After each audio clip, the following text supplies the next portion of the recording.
Are you ready? आज हम रानी लक्ष्मीबाई का जीवन परिचय के बारे में जानकारी प्राप्त करेंगे। दोस्तों, इस वीडियो में हम जानेंगे कि रानी लक्ष्मीबाई कौन थी, उनका भारत के इतिहास में क्या योगदान है, उन्होंने अंग्रेजों के खिलाफ कैसे मोर्चा लिया था और उनकी मृत्यु कैसे हुई थी। इसके अलावा हम ये भी जानेंगे कि उनकी समाधि कहाँ पर स्थित है। तो चलिए दोस्तों शुरू करते हैं। दोस्तों, भारत की आज़ादी की लड़ाई का पहला संघर्ष 1857 ईस्वी में हुआ था, जिसे हम 1857 की क्रांति के नाम से जानते हैं। यह भारत का प्रथम स्वतंत्रता संग्राम था। उस पहले संघर्ष में कई योद्धाओं ने अपनी कुर्बानी दी थी। रानी लक्ष्मीबाई 1857 के स्वतंत्रता संग्राम के प्रमुख योद्धाओं में से एक थी। रानी लक्ष्मीबाई बहादुरी, देशभक्ति और सम्मान का प्रतीक हैं। चलिए दोस्तों, जानते हैं कि उनकी ब्रीफ हिस्ट्री क्या थी। तो जो रानी लक्ष्मीबाई का जन्म कब हुआ था, तो इसका उत्तर होगा 19 नवंबर 1828। और उनके जन्म का नाम क्या था, ये बहुत ही इंपॉर्टेंट क्वेश्चन है। तो रानी लक्ष्मीबाई के जन्म का नाम मणिकर्णिका तांबे और मनु उनको जो है बुलाया जाता था। तो उनका जो नाम था वो मणिकर्णिका था, पर उन्हें मनु के नाम से बुलाया जाता था। दोस्तों, रानी लक्ष्मीबाई के पिता और माता का नाम क्या था, तो उनके पिता का नाम मोरोपंत तांबे और माता का नाम भागीरथी था। उनका जन्म स्थान वाराणसी, जो कि उत्तर प्रदेश का एक जिला है, जिसे हम बनारस के नाम से भी जानते हैं, तो वो वहां पर पैदा हुई थी। रानी लक्ष्मीबाई के पति का नाम क्या था, ये क्वेश्चन कई बार आ चुका है कि रानी लक्ष्मीबाई के पति का नाम क्या था। तो उनके पति का नाम महाराज गंगाधर राव नवलकर था। उनके बच्चे का नाम क्या था, दामोदर राव और आनंद राव। ये जो आनंद राव थे ये अपनाए गए थे, जिनको हम दत्तक पुत्र के नाम से जानते हैं। रानी लक्ष्मीबाई की मृत्यु कब हुई थी, 18 जून 1858 में। और उनका मृत्यु स्थान कहाँ था, ग्वालियर के पास कोटा की सराय। तो चलिए दोस्तों, रानी लक्ष्मीबाई के संपूर्ण जीवन परिचय के बारे में जानकारी प्राप्त करते हैं। दोस्तों, रानी लक्ष्मीबाई का जन्म 19 नवंबर 1828 को काशी वाराणसी, जिसको हम बनारस के नाम से जानते हैं, वहां पर हुआ था। रानी लक्ष्मीबाई के बचपन का नाम मणिकर्णिका था। बचपन में उन्हें मनु के नाम से बुलाया जाता था। उनके पिता का नाम मोरोपंत तांबे था और वह एक अदालत के सलाहकार थे। लक्ष्मीबाई की माता का नाम भागीरथी था और वह एक विद्वान महिला थी। लक्ष्मीबाई के जन्म के कुछ वर्षों पश्चात ही उनकी माता की मृत्यु हो गई थी। उसके बाद उनके पिता ने उन्हें हाथी और घोड़ों की सवारी करना सिखाया। इसके अतिरिक्त उन्हें हथियार चलाने की भी ट्रेनिंग दी गई थी। उस समय के जो हथियार होते थे वो तलवार, भाला और थोड़ी बड़ी बंदूकें होती थी, तो उनकी जानकारी उनको थी।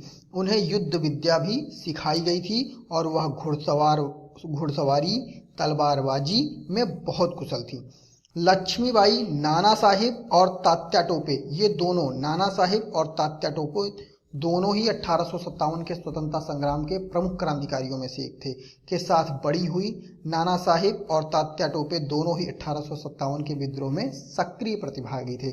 इन दोनों ने ही मतलब कहीं ना कहीं रानी लक्ष्मीबाई के साथ मिलकर या अकेले रहकर ही अंग्रेजों की सेना के खिलाफ मोर्चा खोला था, जिसके बारे में हम जानकारी प्राप्त करेंगे। दोस्तों, चलिए जानते हैं कि रानी लक्ष्मीबाई का विवाह किसके साथ हुआ था और कैसे हुआ था। तो दोस्तों, 1842 ईस्वी में रानी लक्ष्मीबाई का विवाह राजा गंगाधर राव से हुआ था। वह झांसी के महाराजा थे। वहीं की वो रानी लक्ष्मीबाई झांसी की रानी कही हुई जाती हैं, तो वो झांसी के महाराजा थे, तो वहाँ की वो महारानी हो गई। शादी के बाद मणिकर्णिका मनु को लक्ष्मीबाई के नाम से जाना जाने लगा और 1851 में उन्होंने एक बेटे को जन्म दिया, लेकिन दुर्भाग्य से उसकी मृत्यु चौथे महीने में ही हो गई। इस दुखद घटना के बाद झांसी के महाराजा ने एक दत्तक पुत्र को अपने बेटे के रूप में अपनाया था। दोस्तों, नवंबर 1853 को महाराज गंगाधर राव की मृत्यु हो गई। जब महाराजा की मृत्यु हो गई तो रानी लक्ष्मीबाई सिर्फ 18 वर्ष की थी। दोस्तों, आप सोच सकते हैं कि उस समय वो 18 वर्ष की केवल थी, लेकिन उन्होंने अपनी हिम्मत नहीं खोई। अपने पति को तो खोया पर अपनी हिम्मत नहीं खोई और पूरे राज्य की जिम्मेदारी ली। इतना बड़ा झांसी का राज्य था, उसकी पूरी जिम्मेदारी उन्होंने ली और उसे कुशलता पूर्वक चलाया। उस समय भारत के गवर्नर जनरल लॉर्ड डलहौजी था। दोस्तों लॉर्ड डलहौजी बहुत ही चतुर व्यक्ति था। उसने झांसी के महाराज की मृत्यु का फायदा उठाना चाहा और झांसी के राज्य को अपने अधीन करने का प्रयत्न किया। लॉर्ड डलहौजी के राज्य हड़पने की नीति के कारण ब्रिटिश शासकों ने लक्ष्मीबाई के दत्तक पुत्र को उनका कानूनी वारिस स्वीकार नहीं किया। दोस्तों लॉर्ड डलहौजी ने क्या किया था कि एक राज्य हड़पने की नीति चलाई थी। उसमें क्या था कि अगर कोई भी महाराज है और उसको कोई अपना पुत्र नहीं है तो उसकी मृत्यु के बाद उसकी सारी संपत्ति ब्रिटिश शासकों के अधीन हो जाती थी, जिसे हम लॉर्ड डलहौजी की राज्य हड़पने की नीति कहते थे। तो उस समय उन्होंने क्या किया कि झांसी की रानी को 60,000 की वार्षिक पेंशन प्रदान की और लक्ष्मीबाई को झांसी का किला छोड़ने का आदेश दिया गया। परंतु रानी लक्ष्मीबाई अंग्रेजों को झांसी सौंपने को तैयार नहीं थी, क्योंकि वो वहीं पर ब्याह करके गई थी और वहीं पर उन्हें पुत्र रत्न की प्राप्ति भी हुई थी। तो कोई अपना घर कैसे छोड़ सकता है, सीधी सी बात है। तो उन्होंने बिल्कुल ही साफ मना कर दिया था अंग्रेजी सेनाओं को कि भाई मैं झांसी नहीं छोड़ूंगी। चलिए दोस्तों जानते हैं कि झांसी की रानी और 1857 का विद्रोह में क्या समानताएं थी और उन्होंने कैसे इसको हैंडल किया था। दोस्तों झांसी 1857 की क्रांति का केंद्र बिंदु बन गया। झांसी की रानी ने अपनी स्थिति को मजबूत करना शुरू कर दिया और उन्होंने दूसरों राज्यों से समर्थन मांगा और एक स्वयंसेवी सेना का संगठन किया। सेना में उन्होंने सिर्फ पुरुषों को ही शामिल नहीं किया, इसके अतिरिक्त उन्होंने महिलाओं को भी शामिल किया और उस सेना में महिलाएं भी सक्रिय रूप से शामिल थी। युद्ध में लड़ने के लिए महिलाओं को सैन्य प्रशिक्षण भी दिया गया था। विद्रोह में रानी लक्ष्मीबाई के जनरल उनके साथ थे, उनके साथ कई जनरल थे, तो वो हमेशा उनके साथ ही रहती थी और उनके साथ ही सेना का संचालन करती थी। 1857 ईस्वी के सितंबर-अक्टूबर महीनों के बीच की अवधि में रानी ने झांसी के किले को ओरछा और दतिया की सेनाओं से बचाया था। ओरछा और दतिया की सेनाओं ने उन पर हमला किया था, परंतु झांसी की रानी बहुत डटकर उनका सामना किया और झांसी के किले को स्वतंत्र रखा था। इसके बाद जनवरी 1858 में ब्रिटिश सेना ने झांसी के किले को अपने कब्जे में लेने के लिए झांसी की ओर रुख किया।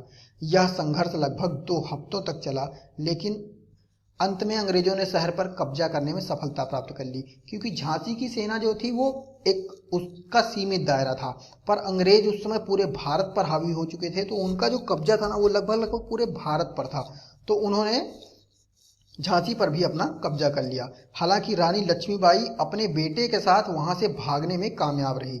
झांसी से निकलने के बाद उन्होंने कालपी में शरण ली।